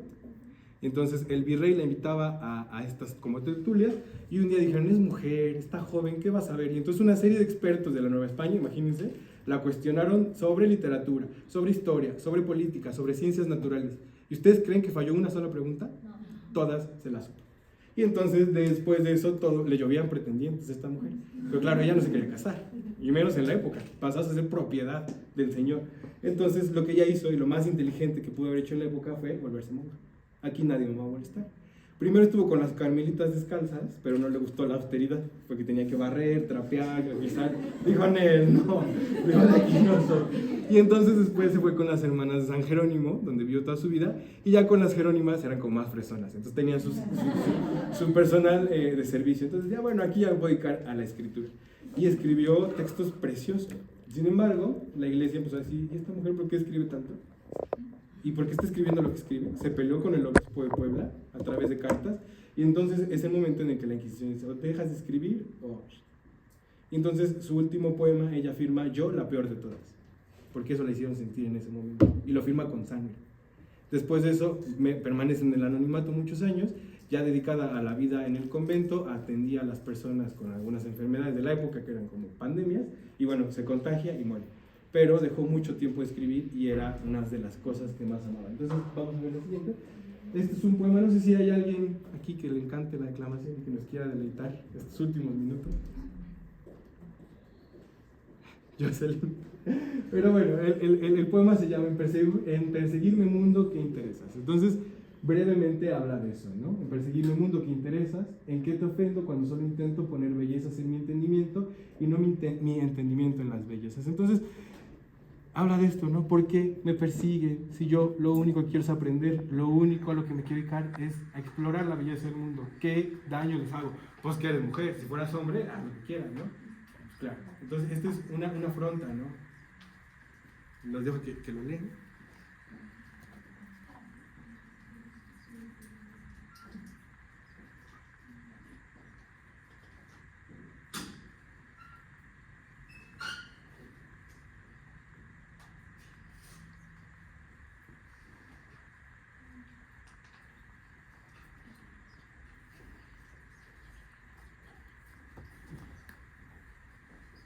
Hermoso, ¿no? Yo soy sincero, hay cosas que dices, ¿de qué está hablando Sor Juana? No las entendemos porque no estamos acostumbrados a este lenguaje tan barroco. Pero si uno lo lee, lo relee y lo analiza, pues se da cuenta de que esta mujer tenía grandes verdades en la pluma, ¿no? Importantísima Sor Juana. Y vamos a ver otras cuentas, los que ya están terminando. María Izquierdo, ¿alguien la conoce? Levante la mano, ¿cuántos la conocen? Sí, María Izquierdo, una artista también muy polémica, pocos la conocemos por esto, porque pues, la mujer siempre ha estado oculta, y entonces por eso les traigo a estas mexicanas que vale la pena conocer, porque además si uno va a la Ciudad de México, en diferentes museos podemos ver su obra. María Izquierdo, una de las mujeres más importantes de la escena del siglo XX, se casa muy joven, se escapa de su casa, se lleva a sus 2 hijos y dice, pues yo quiero ser pintora. Y se dedica a pintar en un país en el que estabas divorciada, era lo peor. y tenías hijos, querías pintar, ¿con qué te pasa? Entonces ella se atrevió, fue pareja de Rufino Tamayo, otro artista muy importante, y hubo una relación especial porque como que los dos combinaron tanto su estética. Entonces vamos a ver una de las piezas de María Izquierdo. Bueno, una cosa para que, ahí rapidísimo, Diego Rivera la trató de censurar. A María Izquierdo le habían dado un mural y Diego, como era el muralista, dijo, a ver, ¿podemos ver el proyecto? Y terminó quitándole el mural, porque él era el hombre muralista, ¿no? No podía haber una María Izquierdo pintando mural, las mujeres pintaban caballete y estaba bien. Frida nunca hizo mural. Entonces, bueno, una obra de María Izquierdo es el Viernes de Dolores, en la que ella pues, hace una representación un tanto autorretrática de la Virgen de Dolores, con esta mexicanidad muy interesante que pensamos que solo es de Frida Kahlo, pero también María Izquierdo. La que sigue, por favor. El acercamiento, porque qué hermosa pieza. La que sigue, por favor. Luego tenemos a Antonieta Rivas Mercado. ¿Quién la conoce? Que levante su mano. ¿Ok? La intención es conocerla, pero justo, nos las han escondido, ¿no? Están ocultas. Antonieta Rivas Mercado, una de las mujeres más sobresalientes de México del siglo XX, nace con el siglo en 1900 y era hija de Antonio Rivas Mercado, el arquitecto que hizo el Ángel de la Independencia. Bueno, esta mujer tenía un dineral impresionante y en vez de gastárselo en lujos y excentricidades, fue mecenas. Aportó mucho a la escena cultural mexicana patrocinando artistas y a una especie de artistas muy interesantes que era el grupo de los contemporáneos. Eran poetas, escritores y actores de teatro que eran todos homosexuales. Entonces ella dijo, pues aquí soy, estos son mis amigos, vengan acá. Les daba dinero y la gente de la época se burlaba de ellos. Decían, es que es una niña criada loca consintiendo unos, lo voy a decir, maricones, ¿no? Porque así se les decía en la época. Fue visionaria y tuvo los recursos para hacerlo. Entonces en vez de dedicarse a la gran vida, porque su hermana, por ejemplo, pues nada más vivía en Reforma y tenía siempre padrecitos de visita. Pues ella no, ella tenía la casa llena de homosexuales. Y fue una promotora cultural muy importante y también una de las primeras mujeres en México que se expresaron abiertamente por el sufragio femenino. Ella tuvo un romance con José Vasconcelos, que en ese entonces se perfilaba a la presidencia y sabía que si José Vasconcelos era presidente, ella iba a poder manipularlo, bueno, manipular la escena política, jugar con sus cartas, para hacer que el sufragio femenino fuera una realidad en México, ¿no? Lo que lo haría el primer país de América en el que las mujeres podrían votar. Esto no pasó, José Vasconcelos pierde la presidencia, ella entra en una profunda crisis psicótica, porque además perdió todo su dinero dándole dinero a Vasconcelos. Vasconcelos se va a París, ella va y lo busca y le pregunta en su hotel, ¿tú me necesitas? Y él le dice, un hombre solamente necesita a Dios. Y entonces ella, con el corazón completamente destrozado, agarra una pistola que Vasconcelos tenía escondida, se va a la Catedral de Notre Dame y enfrente, en la primera banca, justo frente al altar, se mete un tiro en el corazón. Y así murió Antonieta Rivas Mercado. 32 años tenía la mujer y interesantísima su historia y tan trascendental además este acto rebelde de quitarse la vida adentro de una iglesia, porque la Catedral de Notre Dame la tuvieron que cerrar porque alguien se había quitado la vida. Entonces el clero dijo, esta la tenemos que volver a consagrar después de 600 años que ha estado en pie, por esta mexicana loca vamos a tener que cerrar la iglesia. O sea, impresionante, su vida es muy bonita, hay un libro que habla de ella y bueno, precioso. La que sigue, por favor. ¿Cómo? Se llama Bajo la sombra del ángel. Y bueno, ella además era como escritora, periodista, tiene este texto. Les voy a compartir esta presentación para que no les robe más tiempo, pero bueno, habla sobre el papel de la mujer en México en este ensayo que se publica en el Sol de Madrid en el 28, ¿no? Y justamente de la sumisión en la que vive la mujer en México. Obviamente hay que entender el contexto, ¿no? 1928, dice ahí, incapaces de erigirse en entidades conscientes, toleran cuando el hombre venga. Entonces, o dichos, lo que quieran. Y seguimos, por favor, con la siguiente. Guadalupe Amor, ¿alguien la conoce? Guadalupe Amor es una de mis artistas favoritas del siglo XX. Nótese que también todas estas mujeres vivieron y producieron y crearon corrientes artísticas antes de que la mujer pudiera votar en México, que si no mal me equivoco es en 1953. Entonces ellas eran las rebeldes de las rebeldes. Guadalupe Amor, Pita Amor le decían, también tenía un dineral. Luego su familia lo perdió, pero aparte era una mujer preciosa, ya la ven en la foto, muy arreglada, muy guapa, y ella era una extraordinaria poetisa. Pero hay gente que dice que del nivel de Sor Juana Inés, pero además era loca y excéntrica. Entonces pongo ahí, rebelde por naturaleza y excéntrica por convicción, sabía que era muy bella y se cuenta que, por ejemplo, se paseaba por Avenida de la Reforma usando un abrigo de mink y nada abajo. Entonces era súper provocativa, iba caminando ahí y se sabía que estaba desnuda. Después pierde todo su dinero, fue famosa muy por muy poquitos años, y al final de su vida la mujer, ya grande, una mujer de la tercera edad, andaba vendiendo poemas en la zona rosa para poder vivir. Y se cuenta que siempre olía a copas porque en eso se gastaba el dinero. Pero tan grande es que antes de morir la gente se pone las pilas y le hacen un homenaje en Bellas Artes. Entonces ella pide que le pongan una concha alrededor y una corona, porque ella siempre tuvo esa como idea de ser como la reina de las letras en México, y así lo decía, pero pues la gente por ser mujer no la peló en la época. ¿La que sigue? Y este es un extracto de un poema, es un poemario que se llama Décimas a Dios. Son 10 como versos, bueno, esta unidad de texto está hecho por 10 líneas, son 10 de 10 líneas, ¿no? Son 100 líneas. Y habla de Dios en una mirada muy interesante. Dice: Dios, invención admirable, hecha de esencia humana y de esencia tan arcana que se vuelve impenetrable. ¿Por qué no eres tú palpable para el soberbio que vio? ¿Por qué me dices que no cuando te pido que vengas? Dios mío, no te detengas, ¿o quieres que vaya? Entonces las mujeres eran sumamente religiosas en la época, pero ella está haciéndose como esta cuestión, ¿no? ¿Existe Dios o es solamente como ansiedad humana que representa como otra cosa, el miedo a lo desconocido? Y en este fervor de querer entender a Dios le dice, ¿no? Ven, pero nunca llega. Entonces, una mujer sumamente interesante. Les recomiendo el libro Décimas a Dios. Habla todo el tema de este metafísico, ¿no? De Dios, además como un hombre que se reniega a Dios. La que sigue, por favor. Carmen Mondragón. Otra mujer que tenemos que conocer, que leer. Y les digo, o sea, lo importante ya es que forjaron la identidad nacional, el ambiente cultural en el que hoy nos desenvolvemos. Es gracias a ella. Bueno, ella se hacía llamar Nahuiolín, era una mujer hermosa, dicen que tenía unos ojos verdes asesinos. Este retrato lo pintó uno de sus amantes porque además tuvo muchos, era una mujer dueña de su cuerpo, muchos de la escena artística. Entonces hay muchos retratos de ella de diferentes pintores y todos lo que resaltan son estos ojos preciosos que tenía Carmen Mondragón. Igual de una familia aristócrata, venida menos, su papá era un militar revolucionario.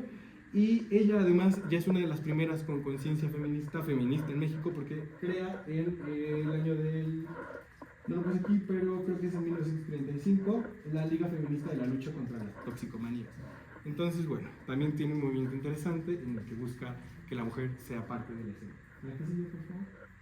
Y aquí una de sus obras, Nahuiolín y Lizardo, ella la pinta, Lizardo era otro de sus amantes y se pinta dándole un beso en el puerto de Acapulco, ¿no? Un puerto muy interesante, y lo bonito de su obra es que es como muy infantil, pero sumamente expresiva. Podemos ver, incluso el Lizardo tiene como el ojito así que feminizado, ¿no? Interesantísima su obra, y su vida fue de las que más vivió Nahuiolín, y les digo, esos ojos, busquen fotos de ellas, además fue modelo, los ojazos verdes, sumamente pues, como poderosa, ¿no? Y provocativa también. La que sigue, por favor. Y vamos a terminar con Graciela Iturbide, por fin estamos terminando. Les pregunto, ¿la conocen? ¿Ok? Vale la pena conocerla, vale mucho más la pena porque aún está viva. Y ella nace en el año 1942, es una fotógrafa mexicana extraordinaria. Tiene un montón de premios y en una conferencia que dio aquí en los Lab dice esto, ¿no? Yo siempre digo que nuestra cámara es el pretexto para conocer el mundo y la cultura del mundo. Es la fantasía la que opera en nosotros y de ahí llueven las imágenes. Entonces toda su fotografía es muy fantástica, pero también tiene muchos elementos que se oponen contra las normas establecidas en general del patriarcado. Vamos a ver la que sigue. Como en esta, ¿no? Parece una cruz, pero en realidad es un cable telefónico. Entonces hace como esta introspección de la religión, de lo que se nos dice de Dios, del respeto que tenemos que tener, con este torbellino de pájaros que de repente soltaron a volar por ahí. Es una imagen sumamente intensa, siempre trabaja en blanco y negro y nos cuenta estas historias que todas además suceden en México. Gran cantidad de sus obras pasan en México. La que sigue, por favor. Una mujer indígena y otra vez como este toque surrealista, ¿no? Entonces ahí podemos ver como también es una señora mayor y en su entorno pues, cotidiano, ¿no? Este nopal que vemos todo el tiempo, pero hasta que una fotógrafa suficientemente sensible no nos lo traduce en imágenes así, no vemos lo bello que son los nopales y lo bello que son nuestras comunidades indígenas, ¿no? Y que no son como un objeto decorativo, o sea, son personas que viven y forjan nuestra cultura, no son un pretexto de campaña política. Entonces, interesante también esta pieza. Les puse Teresa de Graciela porque a mí me fascina. La que sigue, por favor. Y esta otra, ¿no? Una mujer en un cabaret mexicano, sabrán ustedes en qué pueblo. y con esta dignificación, o sea, no está bailando, está sentada disfrutando de la vida.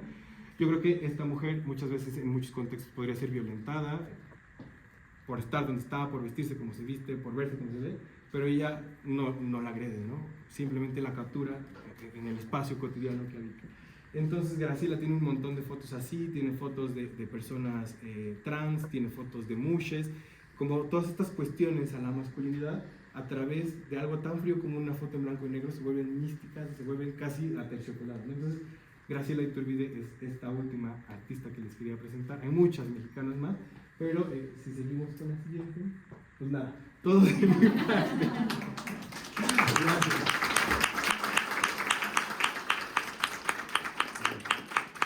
Pues Roy, primero agradecerte por tu tiempo, ¿no? Terminamos a las 4.